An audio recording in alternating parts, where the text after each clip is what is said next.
केंद्रीय वित्त मंत्री निर्मला सीतारमण ने एंजल टैक्स को खत्म कर स्टार्टअप्स की लंबे वक्त से चली आ रही मांग को मान लिया है।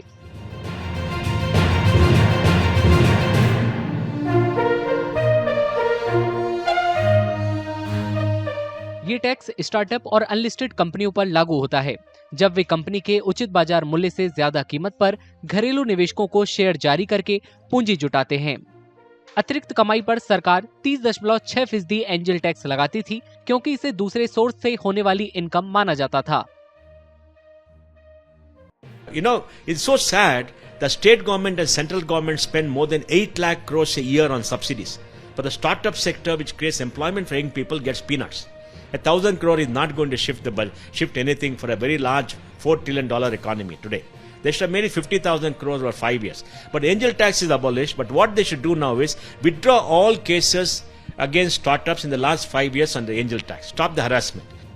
इस टैक्स को पहली बार 2012 के केंद्रीय बजट में यूपीए 2 की सरकार में लगाया गया था।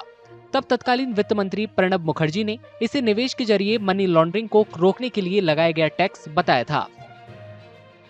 एंजल टैक्स को शुरुआती तौर पर स्टार्टअप के लिए बहुत भारी माना जाता है। ये टैक्स आमतौर पर कंपनी के मौजूदा बाजार मूल्य के बजाय उनकी भविष्य की काबिलियत पर आधारित होता है। इससे देनदारी बढ़ने की आशंका की वजह से निवेशक काफी डरते हैं। The abolition of angel tax is a great move by the government. I think it will address all the concerns of the investors of different kinds.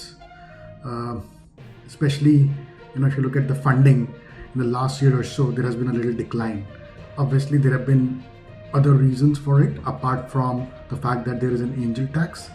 But for sure, I think abolition of angel tax will be a great boost for the startup ecosystem, which is growing and can really be the driver for India to shine globally.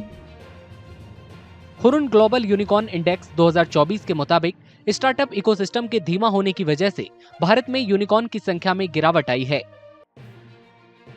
Budget से पहले angel tax को खत्म करने की मांग विपक्षी दलों ने भी की थी। डीपीआईआईटी ने भी इसे हटाने की सिफारिश की थी। एंजल टैक्स हटने से अब स्टार्टअप की टेंशन काफी कम हो जाएगी। अगर आप ये वीडियो YouTube पर देख रहे हैं तो हमारे चैनल को सब्सक्राइब करें और बेल आइकन को दबाना ना भूलें। अगर आप Facebook पर ये वीडियो देख रहे हैं तो हमारे पेज को लाइक करें।